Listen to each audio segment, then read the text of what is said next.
Hello everyone, welcome to knowledge plus. इस video में हम आज यानी कि 10 मई 2020 को डिफरेंट न्यूज़पेपर को पढ़ने जा रहे हैं एग्ज़ाम पर्पज़ से, है ना। मतलब कि इसमें जो भी न्यूज़ हम लोग पढ़ेंगे उसका एनालिसिस करेंगे और एग्ज़ाम पर्पज़ से जो भी रिलेटेड फैक्ट होगा उसको हम लोग यहाँ पे डिटेल में जानेंगे। तो आइए शुरू करते हैं आज का वीडियो। सबसे पहला न्यूज़ यहाँ पे है जिसको हम पढ़ने जा रहे हैं, ICMR Bharat biotech type for Indian vaccine, है ना। ICMR और भारत बायोटेक मिल करके मतलब दोनों टाइप किया है, किस लिए? तो इंडियन वैक्सीन के लिए, कोविड-19 से लड़ने के लिए, इंडियन वैक्सीन बनाने के लिए ये दोनों में टाई अप हुआ है। यहाँ पे एक और न्यूज़ यहाँ पे NIV पुणे यानी national institute of virology Pune. तो इससे क्या पता चलता है कि national institute of virology Pune में था, मतलब पुणे में है। अब यहाँ ICMR के बारे में पढ़ लेते हैं। मतलब ये दोनों का कहना है कि फुली इंडिजिनस वैक्सीन यहाँ पे इन लोगों को बनाने की कोशिश की जा रही है। तो देखिए इसमें सक्सेस हो पाते हैं या नहीं, लेकिन हम लोग यहाँ पे ICMR के बारे में जान लेते हैं। ICMR का स्थापना 1911 में हुआ था, लेकिन उस समय इसका नाम ICMR नहीं था, उस समय इसका नाम था IRFA, है ना। 1911 में जब इसका स्थापना हुआ था उस समय इसका क्या नाम था? IRFA यानी Indian research fund association. Indian research fund association 1911 में बना था IRFA के रूप में, लेकिन अभी इसका नाम है ICMR, Indian council of medical research. अभी इसका क्या नाम है? ICMR, Indian council of medical research. इसका क्या काम है? तो प्रमोशन ऑफ बायोमेडिकल रिसर्च। इसका काम है बायोमेडिकल रिसर्च को प्रमोट करना। ये डिपार्टमेंट ऑफ हेल्थ रिसर्च के अंदर आता है, डिपार्टमेंट ऑफ हेल्थ रिसर्च के अंदर आता है ना, डिपार्टमेंट ऑफ हेल्थ रिसर्च। तो सबसे पहले मिनिस्ट्री और डिपार्टमेंट में अंतर क्या होता है? जैसे आप यहाँ पे जानते होंगे कि एक मिनिस्ट्री होता है, उसके अंदर कई डिपार्टमेंट होते हैं। जैसे मिनिस्ट्री ऑफ MHRD है, MHRD ministry of human resource development, उसके अंदर एक department of higher education, department of primary education, department of university grant commission का एक अलग है ना। तो एक डिपार्टमेंट मतलब एक मिनिस्ट्री के अंदर कई डिपार्टमेंट होते हैं। जैसे होम अफेयर्स का देख लिया जाए तो इसमें बहुत सारे डिपार्टमेंट हैं। तो जैसे एक डिपार्टमेंट ऑफ नॉर्थ ईस्ट है, department of Jammu and Kashmir है, डिपार्टमेंट ऑफ साउथ इंडिया है, डिपार्टमेंट ऑफ सेंट्रल इंडिया, इस तरीके से है, ठीक है। तो एक मिनिस्ट्री के अंदर कई डिपार्टमेंट होते हैं, यानी कि मिनिस्ट्री बड़ा होता है, डिपार्टमेंट उससे छोटा होता है, ठीक है। कोई कोई ऐसा भी मिनिस्ट्री है जिसके अंदर कोई डिपार्टमेंट नहीं है, जैसे मिनिस्ट्री ऑफ टेक्सटाइल है, उसके अंदर कोई डिपार्टमेंट नहीं है, ठीक है। तो ये किसके अंदर आता है? तो डिपार्टमेंट ऑफ हेल्थ रिसर्च के अंदर आता है, डिपार्टमेंट ऑफ हेल्थ रिसर्च के अंदर आता है। तो ये डिपार्टमेंट इसका कोई मिनिस्ट्री भी होगा। तो मिनिस्ट्री कौन सा है? तो ministry of health and family welfare. तो जैसे हम देख सकते हैं मिनिस्ट्री का नाम है ministry of health and family welfares और डिपार्टमेंट ऑफ हेल्थ रिसर्च, है ना। ये था ICMR के बारे में, ठीक है। 1911 में स्थापना हुआ था, उस समय इसका नाम था IRFA, Indian research fund association, लेकिन अभी इसका नाम है ICMR, Indian council of medical research, department of health research के अंदर आता है और ministry of health and family welfares. Next है ED अटैचेज असेट्स इन AJL केस। एक फेमस केस है यहाँ पे, एसोसिएट जर्नल्स लिमिटेड, उसका कोई केस है। तो हम लोग को केस में नहीं जाना है, यहाँ पे हम लोग ED के बारे में पढ़ लेते हैं। ED क्या है? तो ED एक इकोनॉमिक लॉ इन्फोर्समेंट एजेंसी है। ED क्या है? तो इकोनॉमिक लॉ इन्फोर्समेंट एजेंसी है। ED का स्थापना हुआ था 1957 में, ठीक है। इसके बारे में पूरा हम लोग अभी डिटेल में पढ़ेंगे। तो ED एक इकोनॉमिक लॉ इन्फोर्समेंट एजेंसी है, इकोनॉमिक इंटेलिजेंस एजेंसी है, responsible for enforcing economic laws and fighting economic crimes, है ना। इसका किस लिए रिस्पॉन्सिबल है? तो इकोनॉमिक क्राइम को फाइट करने के लिए रिस्पॉन्सिबल है, ठीक है। ये आता है department of revenue, ministry of finance के अंदर आता है, ठीक है। किसके अंदर आता है?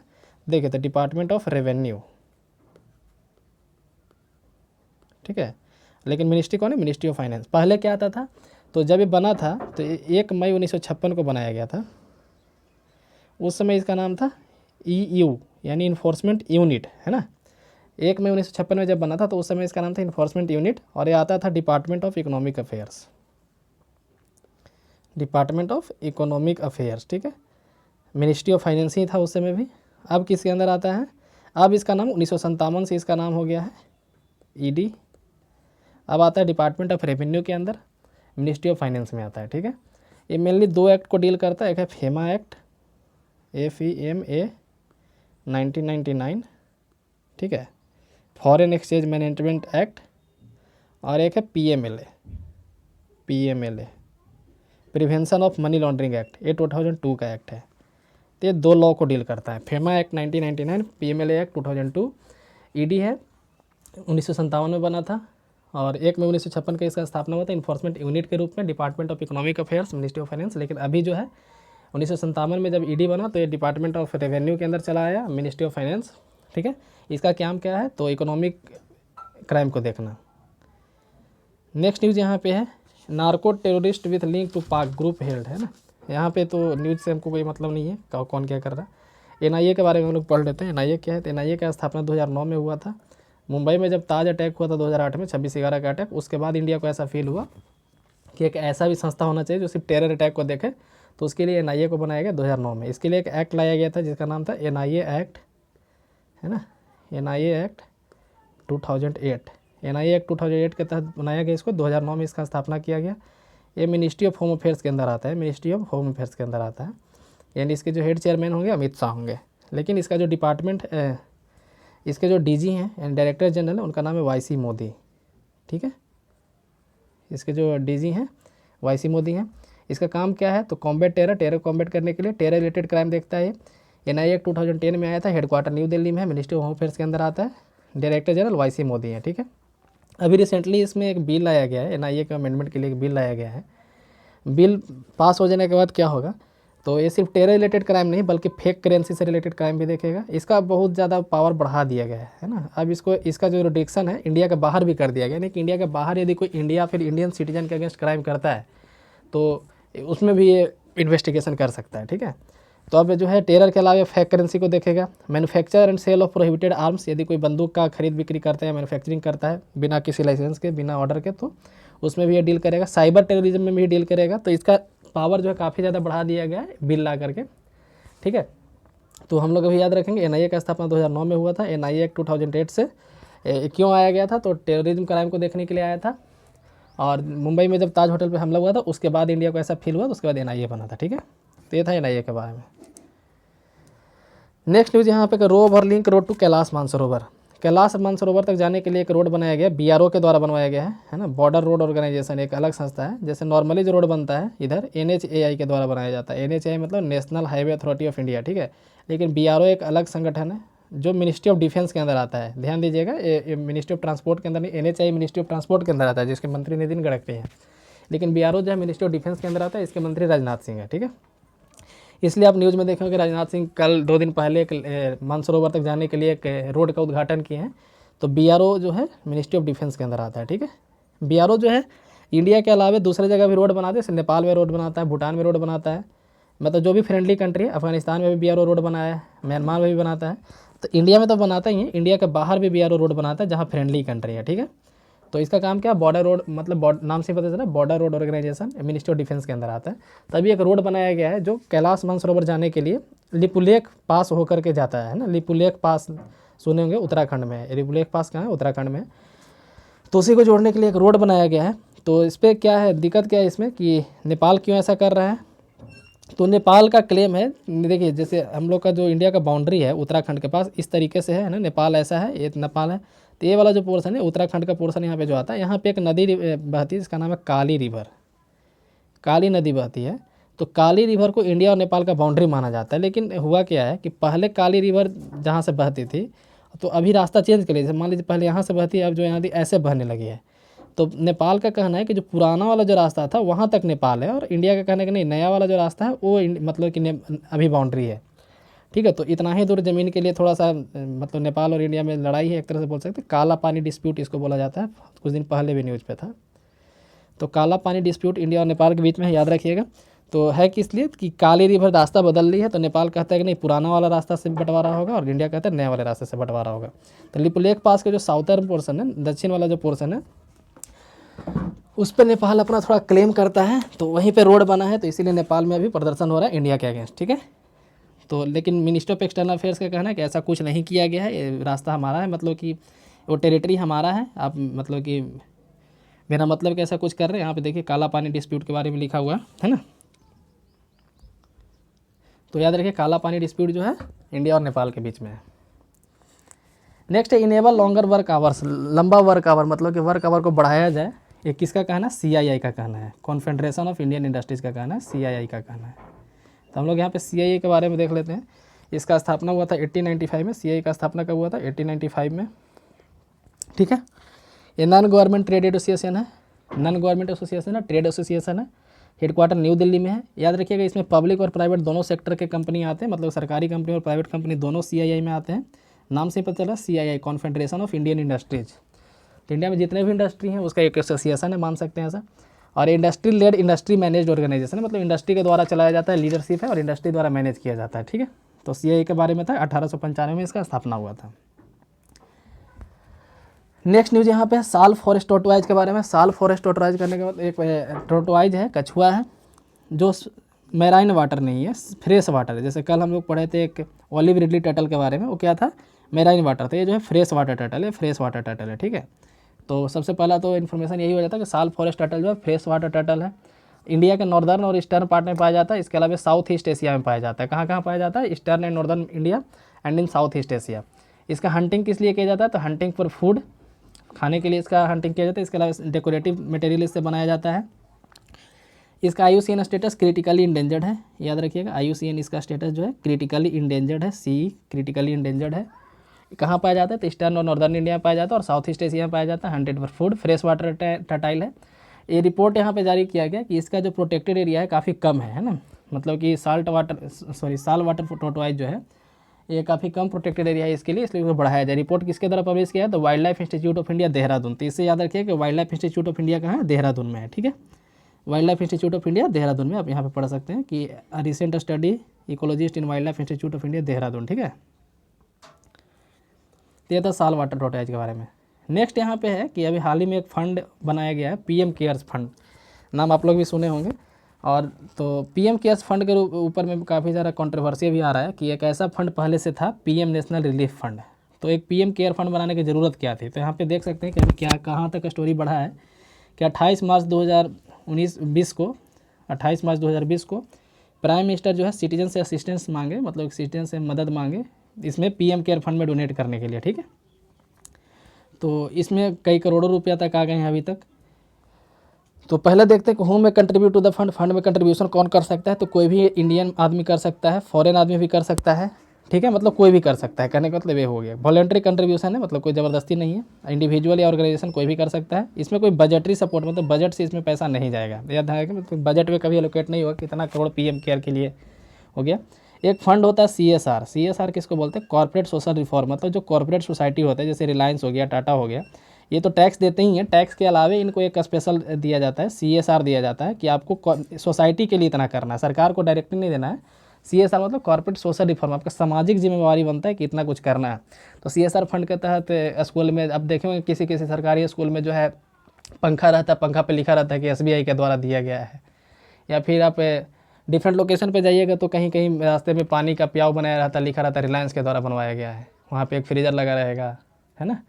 या फिर और भी डिफरेंट अस्पताल में जाइएगा तो वहाँ पे पंखा की व्यवस्था, कूलर की व्यवस्था, तो ये सब CSR के तहत करते हैं। तो ये सोसाइटी के लिए रिस्पॉन्सिबिलिटी है कंपनी का, तो CSR का फुल फॉर्म यही होता है। तो PM केयर में ऐसा बोला गया कि यदि आप PM केयर में दे देते हैं पैसा को, मतलब PM हर कंपनी को 2% देना पड़ता है अपने बेनिफिट का, ठीक है। तो यदि आप PM केयर में डोनेट करते हैं तो CSR में मान लिया जाएगा, मतलब कि मान लिया जाएगा कि हाँ CSR आपका कंप्लीट हो गया। जैसे किसी कंपनी का यदि 1 करोड़ रुपया उसका बेनिफिट है तो उसका CSR कितना होता है, 1 करोड़ बेनिफिट है तो उसका CSR 2 लाख होगा, है ना। यानी 2 लाख उसको साल में खर्च करना है CSR के रूप में। अब मान लीजिए वो नहीं कर पाता है, या उसको समझ में नहीं आता है कि हम कहाँ इसको खर्च करें, तो क्या करना चाहिए, उसको PM केयर में दान दे दो तो CSR में मान लिया जाएगा। तो यहाँ पे कहा जा रहा है कि काउंट किया जाता है। लेकिन स्टेट जगह जो रिलीफ फंड है, स्टेट का भी अपना एक डिजास्टर रिलीफ फंड होता है, उसमें देने पे CSR में काउंट नहीं होता है, ठीक है। अच्छा, CSR का जो काउंट है FCRA जो एक्ट है, foreign contribution regulation act, FCRA एक एक्ट है, उसमें भी शामिल नहीं होता। मतलब उससे आपको पता नहीं कि FCRA एक्ट में मतलब कि इसमें ये देखा जाता है कि पैसा जो है कोई लीगल काम करके तो नहीं आया है, या फिर पैसा का रूट क्या है, कहाँ से आ रहा है, ये सब कुछ नहीं चेक किया जाता है। मतलब कि एक तरह से कह सकते हैं कि PM केयर फंड में कोई भी दान दे सकता है, पैसा कैसे भी आया हो, कहीं से भी आया हो, कोई भी दे सकता है, ठीक है। और ये याद रखिए कि CSR में ऐड किया जाता है। इसके पहले भी कई बार ऐसा मौका है जब विदेश से फंड लेने की स्थिति आई थी, लेकिन जैसे केरला फ्लड में UAE जो था, केरला फ्लड में ऑफर किया था कि हम पैसा देने को तैयार हैं, लेकिन इंडियन गवर्नमेंट मना करती थी, ठीक है। लेकिन इस बार PM केयर फंड में ऐसा हो गया। अब क्वेश्चन यहाँ पे कि क्या इंडिया के पास पहले से ऐसा एक फंड था सिमिलर ऑब्जेक्टिव के लिए, तो हाँ था, है ना। 1948 में सेटअप किया गया था, ठीक है। इसका ट्रस्टी कौन कौन होते हैं, देखिए इसमें दिक्कत क्या है, ट्रस्टी कौन कौन होते हैं, तो यहाँ पे देख सकते हैं इसमें ट्रस्टी कौन कौन है। तो इसमें प्राइम मिनिस्टर थे ट्रस्टी, ठीक है, फाइनेंस मिनिस्टर थे ट्रस्टीज़ के, मतलब कि इसमें मेंबर कौन कौन थे। पुराने वाले में PMNRF जो है, PM नेशनल रिलीफ फंड, जो पुराना वाला था 48 में जो बनाया गया था नेहरू जी के द्वारा, तो उसमें कौन कौन थे, प्राइम मिनिस्टर थे, उसके डिप्टी यदि प्राइम मिनिस्टर हैं तो फाइनेंस मिनिस्टर थे, कांग्रेस प्रेसिडेंट थे, तो मेन यहीं पे है ना, कांग्रेस प्रेसिडेंट थे, टाटा ट्रस्टी थे और इंडस्ट्री के रिप्रेजेंटेटिव्स थे। ठीक है, तो मेन दिक्कत यहीं पे कि एक पीएम नेशनल रिलीफ फंड है, PMNRF है, उसमें कोई एक पार्टी का प्रेसिडेंट क्यों है। मेन दिक्कत यहाँ पे कि एक पार्टी का प्रेसिडेंट क्यों है उसमें कोई संवैधानिक पोस्ट का आदमी होता है। यहाँ पे जैसा लिखा रहता है कि एक विपक्ष का नेता होगा, तो ठीक है, वो कॉन्स्टिट्यूशनल पोस्ट है ना, इलेक्टेड मेंबर है। तो लेकिन आप किसी एक पार्टी के प्रेसिडेंट को इस ट्रस्ट का मेंबर बना रहे हैं, तो ये तो गलत बात है। तो मेन दिक्कत यहीं पे है, तो इसी के लिए जो है एक अलग बनाया गया है, ऐसा लोगों का कहना है। अब क्या है वो मोदी जी जाने या सरकार जाने। ठीक है, एक ऐसा ही एक और बिल आया था, जालियांवाला बाग कमेटी था, मतलब जालियांवाला बाग जो अभी वहाँ पे मेमोरियल बना हुआ है उसका एक कमेटी है, उसमें भी कांग्रेस प्रेसिडेंट का एक सीट था कि उसके ट्रस्ट में कांग्रेस प्रेसिडेंट भी होंगे। तो एक अमेंडमेंट लाया गया और कांग्रेस प्रेसिडेंट की जगह पर लीडर ऑफ अपोजिशन को डाला गया इन लोकसभा। ठीक है, तो यहाँ भी कुछ वैसा ही करना चाहिए था, तो लेकिन यहाँ पे एक दूसरा बना दिया गया। ठीक है, तो ये था PMNRF के बारे में, जो पुराना वाला था और नया वाला दोनों में क्या डिफरेंस है। अब आप यहाँ देख सकते हैं कि तो यही यहाँ पे भी है कि किसमें कितना, मतलब कि कौन कौन थे और भी क्या कंसर्न है। तो इसमें भी क्लियर नहीं किया गया कि इसमें जो पैसा आएगा क्या RTI के तहत उसमें हिसाब किताब मांगा जा सकता है कि नहीं। CAG जो होते हैं, CAG controller and auditor general of India, उसको ऑडिट कर सकते हैं कि नहीं, ये सब कुछ क्लियर नहीं है। ठीक है, ठीक है, वो सब कुछ क्लियर नहीं है कि RTI के अंदर है या नहीं, कैग के अंदर ऑडिट होगा या नहीं, तो ये सब इस पर कोई क्लियर नहीं है। लेकिन PMNRF का जो फंड होता है उस पर RTI का भी जवाब आता है, कैग भी होता है उस पर, है ना, कैग भी ऑडिट करता है। इसके बारे में कुछ क्लियर नहीं है, मतलब सरकार ऐसा कुछ कही नहीं है कि हाँ ऑडिट होगा या नहीं, या फिर RTI के तहत जवाब देंगे नहीं, ऐसा कुछ यस या नो कुछ नहीं कहा गया। ठीक है, नेक्स्ट यहाँ पे एक नेशनल इन्फेंट मोर्टेलिटी रेट है 32, MP वर्स्ट परफॉर्मर। तो हम लोग यहाँ पे देख लेते हैं इन्फेंट मोर्टेलिटी रेट क्या होता है। तो इन्फेंट मोर्टेलिटी रेट मतलब डेथ, एक साल के अंदर यदि किसी बच्चे का डेथ हो जाता है जन्म लेने से एक साल के अंदर, तो उसको इन्फेंट मोर्टेलिटी बोलते हैं। ठीक है, और पर 1000 लाइव बर्थ, यदि 1000 बर्थ हो रहा है तो उसमें कितने बच्चे का डेथ हो जा रहा है एक साल के अंदर, तो उसको हम लोग इन्फेंट मोर्टेलिटी रेट बोलते हैं। ठीक है, तो death of children under as 1 उसको इन्फेंट मोर्टेलिटी बोलते हैं, और 1000 में कितने बच्चे का हो रहा है तो उसको इन्फेंट मोर्टेलिटी रेट बोलते हैं। ठीक है, सबसे वर्स्ट परफॉर्मर कौन है, तो MP है, सबसे खराब MP का है परफॉर्मेंस इसमें। ठीक है, सबसे बढ़िया केरला का है। तो ये था इन्फेंट मोर्टेलिटी रेट के बारे में। यहाँ पे एक और टर्म आता है चाइल्ड मोर्टेलिटी रेट, तो उसमें एक साल के जगह पर 5 साल कर लीजिए, तो बाकी सब सेम डेफिनेशन, सबको सेम कि 5 साल के अंदर यदि डेथ हो जाता है तो उसको चाइल्ड मोर्टेलिटी बोलते हैं, और 1000 में कितने बच्चे का डेथ हो रहा है तो उसको चाइल्ड मोर्टेलिटी रेट बोलेंगे। ठीक है, नेक्स्ट यहाँ पे है PM किसान के बारे में। PM किसान के बारे में तो एक योजना है जो 2019 का इंटरिम बजट जो आया था, 2019 का इंटरिम बजट में इसको घोषित किया गया था। उस समय वित्त मंत्री पीयूष गोयल थे। 2019 के इंटरिम बजट में इसको घोषित किया जाता है। बजट कब आता है, 1 फरवरी को आता है। 1 फरवरी 2019 को इसको घोषित किया गया था। इसके तहत क्या है कि दिसंबर 2018 से ही लागू होगा, ये ध्यान रखिएगा, दिसंबर 2018 से लागू होगा। भले इसको घोषित 1 फरवरी 2019 को किया गया है। 6000 पर ईयर दिया जाएगा, 6000 पर ईयर, 6000 एक साल दिया जाएगा। किसको दिया जाएगा, तो किसान को दिया जाएगा। ठीक है, किसान कोई भी हो, छोटा हो बड़ा हो, कितना भी खेत हो या कितना कम खेत हो, सबको दिया जाएगा। जब आया था ये स्कीम तो उस समय बोला गया था कि 2 हेक्टेयर से जो कम वाले होंगे उनको दिया जाएगा, लेकिन अब जो है इसको बढ़ा करके लिमिटलेस कर दिया गया है। ठीक है, और 6000 दिया जाएगा, 3 इंस्टॉलमेंट में दिया जाएगा, यानी कि 2000 एक इंस्टॉलमेंट में दिया जाएगा, नहीं 2-2 हज़ार करके 3 बार आएगा एक साल में। ठीक है, तो टोटल 6000 आएगा, हर किसान को आएगा। 2019 के इंटरिम बजट में घोषित किया गया था। ये लागू कब से है, तो दिसंबर 2018 से लागू है। दिसंबर 2018 से लागू है। घोषित कौन किया था, तो पीयूष गोयल किए थे, उस समय वित्त मंत्री पीयूष गोयल थे। और कौन से मिनिस्ट्री के अंदर आता है, तो ministry of agriculture and farmer welfare के अंदर आता है। तो ये था PM किसान के बारे में। ठीक है, तो ये था आज का news discussion the Hindu Indian express. तो इसी के साथ ये वीडियो समाप्त होता है।